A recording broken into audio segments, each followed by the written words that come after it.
తమకి కావాల్సిన వారి కోసం టెండర్లో నియమ నిబంధనలు మార్చారని బీజేపీ అధికార ప్రతినిధి భానుప్రకాష్ రెడ్డి ఆరోపించారు.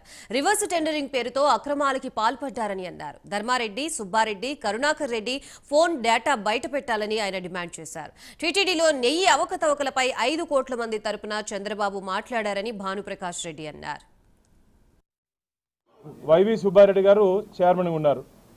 ఈ రెజల్యూషన్లో ఏముందంటే మీకు వినిపిస్తా మిత్రులారా. మేమేం చేయలేదు, మేము నిప్పు, మమ్మల్ని ముట్టుకుంటే అంటారు కదా. మీరు తుప్పు అని చెప్తున్నా నేను. మీరు అధికారంలోకి వచ్చిన తర్వాత ధర్మకర్తల మండలిలో ఏ నిర్ణయాలు తీసుకోవాలయ్యా? బెటర్ ఉండాలి. గతంలో ఉన్నటి దానికన్నా బెటర్ ఆప్షన్, ఇంకా మంచి నిర్ణయాలు తీసుకోవాలి. స్వామివారి క్షేత్రానికి మంచి జరగాలి. వస్తున్నటువంటి నెయ్యి నాణ్యత కానీ ఏదైనా పెంచే ప్రయత్నం చేయాలి. మీ ఉద్దేశం ఏమి? దీని వెనకాల దాచింది ఇవి ఏం బయటపడలేదు మిత్రులారా. 2019 నుంచి 2024 వరకు మేము ఇలాంటి విధంగా కావాలంటే ఒక పేపర్ కూడా బయట రాలా.